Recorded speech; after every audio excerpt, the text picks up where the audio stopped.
Hello everyone, welcome back to my channel sparkling Sayani. আশা করি সবাই খুব ভালো আছেন, সুস্থ আছেন, আর আমরাও খুব ভালো আছি। আজকে আমি আপনাদের সঙ্গে যে দিনের ভিডিওটা শেয়ার করছি সেই দিনটা ছিল সোমবার আর তারিখটা ছিল 8ই এপ্রিল। বাজে এখন সকাল ওই 8টা মতন, আর দাদারা এসছে, এর মধ্যে একদিন কেটে গেছে। প্রথম দিন তো মামা ভাতের ভিডিওটা আপনাদের সঙ্গে শেয়ার করেছি, আর তারপরের দিনের প্ল্যান ছিল আমাদের মিউনিক যাওয়ার।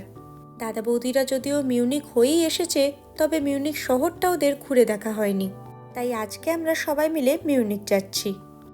আর ওই তো ট্রেনও এসে গেছে, তবে আমরা একা অবশ্যই যাব না, চলুন আপনাদেরকেও সঙ্গে করে নিয়ে যাব। আর অনেক সকাল সকাল বাড়ি থেকে বেরিয়েছি বলে ব্রেকফাস্ট আমরা করে আসিনি, চলুন সবাই মিলে একসঙ্গেই ট্রেনে বসে ব্রেকফাস্ট করব।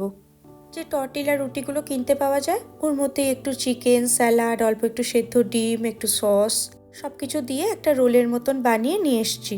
সকাল সকাল বেশ পেটটাও ভরা থাকবে, খেতেও ভালো লাগবে। বাচ্চাগুলোকে আগে দিয়ে দিচ্ছি, রনিকে না খাওয়ালে তো আমি খেতেও পারবো না। আর ওই যে ওই দিকটায় দাদা আর অভিক বসেছে, আর এই দিকটাতে আমি, বৌদি আর বাচ্চা দুটো।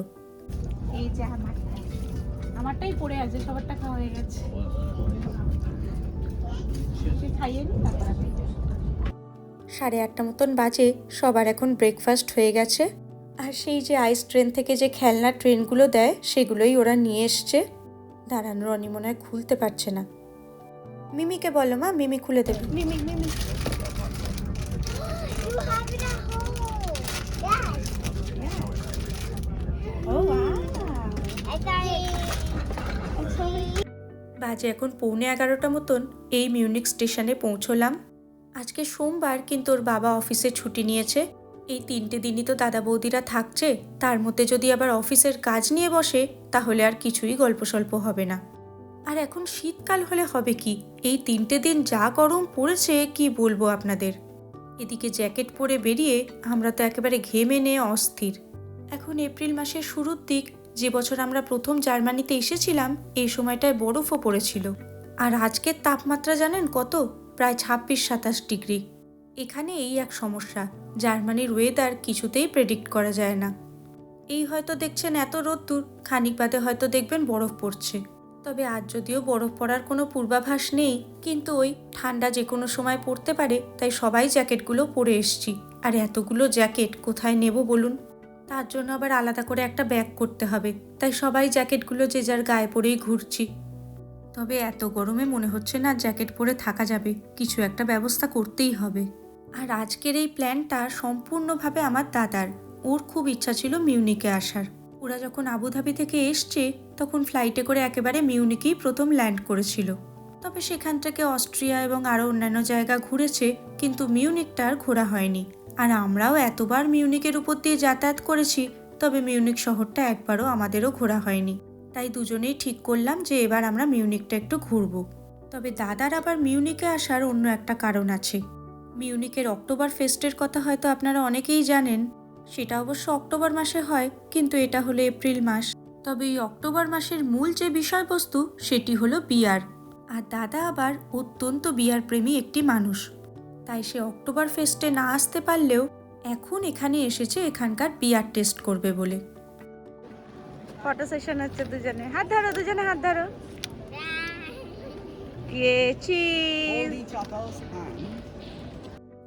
ঘোরা বেড়ানোর মাঝখানে চলছে টুকটাক করে একটু ফটো তোলা। দু ভাই বোনের প্রথম দেখা, প্রথম ঘুরতে যাওয়া, এগুলোই তো স্মৃতি হয়ে থাকবে।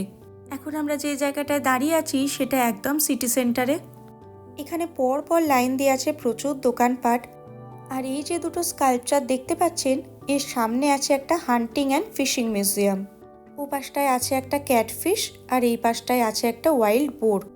এই যে এই হচ্ছে ক্যাটফিশটা।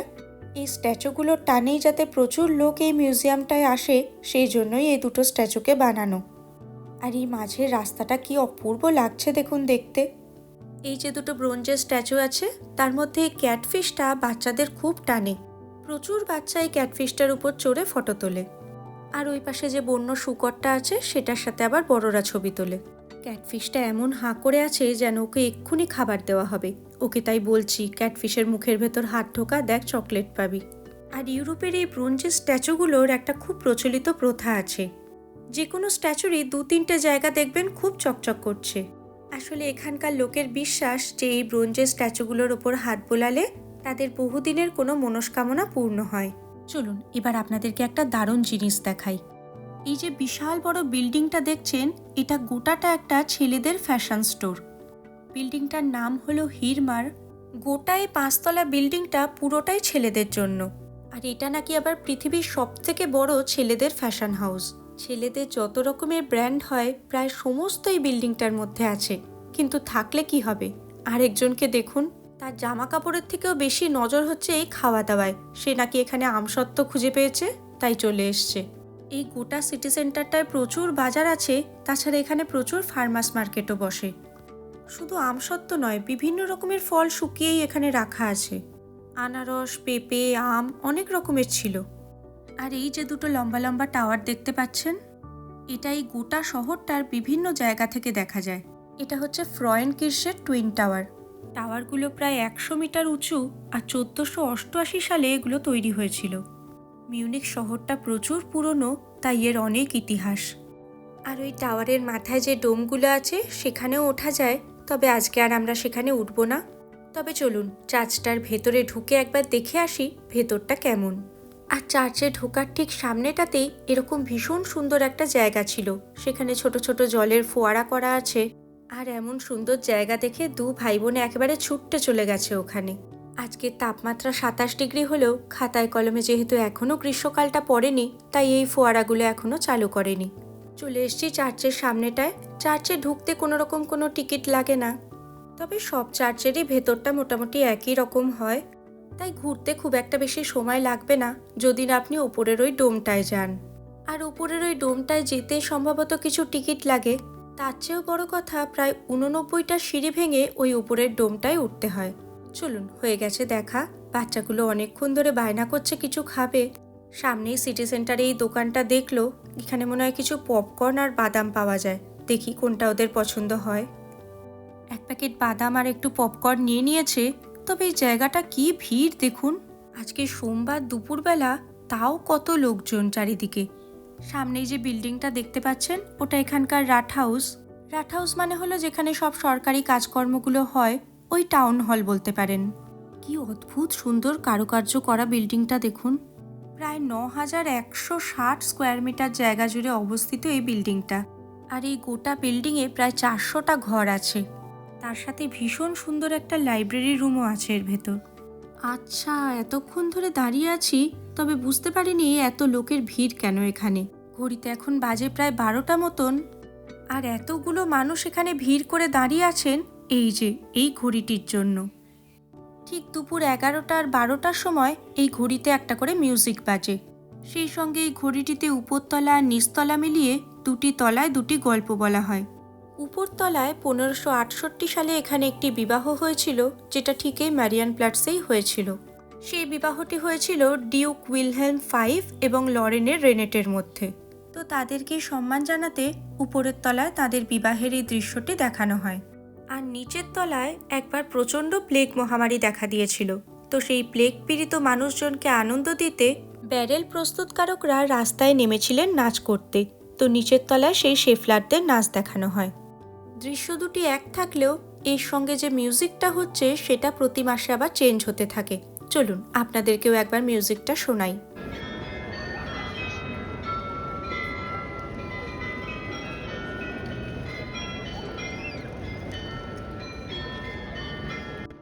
ইউরোপে এরকম ঘড়ি প্রচুর দেখা যায়। যদি কখনো আপনারা মিউনিকে আসেন, এই জিনিসটা অবশ্যই দেখবেন। আর এই রাট হাউসের মধ্যেই আবার একটা বারান্দা আছে, যেখানে মিউনিকের যে ফুটবল ক্লাব FC বায়ার্ন, তারা যখন যেতেন তখন তারা এসে এই বারান্দা থেকেই তাদের ফ্যানদেরকে হাত নাড়েন। ওই বারান্দাটা আবার শুধুমাত্র সেই ফুটবল ক্লাবের জন্য। সূর্যি মামা একেবারে মাথার ওপর, প্রচণ্ড গরম আজকে। ওদিকে বাচ্চাগুলোর একটু ফটো তোলা চলছে। গোটা জীবনটাকে তো আর ধরে রাখা যায় না, তারই মধ্যে যেটুকু মুহূর্ত ধরে রাখা যায় সেই প্রচেষ্টাটুকুই এখন চলছে। আর এদিকে দেখুন কি কাণ্ডটা হয়েছে। দাদা কোন এক সুভেনিয়ারের দোকান দেখেছে, সেই খুঁজতে গিয়ে আমরা ঢুকে পড়েছি এখানে। তবে জায়গাটা কিন্তু ভারী সুন্দর দেখুন। কেউ একজন এসে জিজ্ঞাসাও করলেন বোধহয় উনি লাইব্রেরিতে যাবেন। এদিক দিয়েই বোধহয় যাওয়া যায় সেই লাইব্রেরিটা। প্রচণ্ড পুরনো পুরনো বিল্ডিং, আর কি অসম্ভব সুন্দর কারুকার্য করা। আর বাচ্চা দুটো এখানে এসে এই দুটো সিংহ দেখতে পেয়ে তারা তো একেবারে মহা খুশি। এখান থেকে সে আর কিছুতেই নড়বে না, সিংহের কাছে হাত পাচ্ছে, সিংহের মতন হাত করছে। বললাম যা গিয়ে দাঁড়া, তোদের দুটো ফটো তুলে দিই। ওই যে ভাই বোনে গিয়ে এখন হাত ধরে দাঁড়িয়েছে ওখানটায়।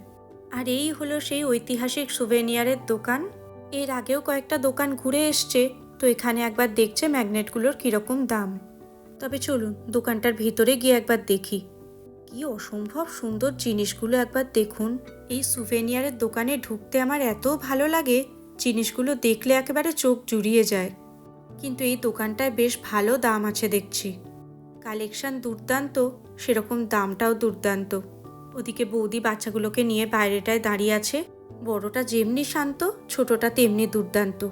এখন এসছি আরেকটা অন্য দোকানে। আগের দোকানটায় জিনিসপত্রের মারাত্মক দাম জানেন। এই দোকানটাতেও কিন্তু বেশ দারুণ কালেকশন আছে দেখছি। এখান থেকেই 2-3টে জিনিস ওরা পছন্দ করলো। এই যে এই ম্যাগনেটটা নিয়েছে, বেশ সুন্দর দেখতে হয়েছে কিন্তু ম্যাগনেটটা বলুন। আর এখানে আসার আগে ওরা 2-3টে জায়গা ঘুরে এসছিল, তো সেখান থেকে কিছু কেনেনি। এখানে ওরা এই নয়চেস্টাইন ক্যাসেলটা দেখতে পায়, তো আর একটা এই ক্যাসেলটা নিয়েছে। এবার এখান থেকে যাব আমরা খেতে, আরও কয়েকটা জায়গায় যাব। তবে সেই ভিডিওটা আজকে নয়, অন্য একদিন বরং আপনাদের সঙ্গে শেয়ার করব। আপনাদের সঙ্গে আবার দেখা হবে নতুন একটা ভিডিওতে। আজকের মতন টাটা।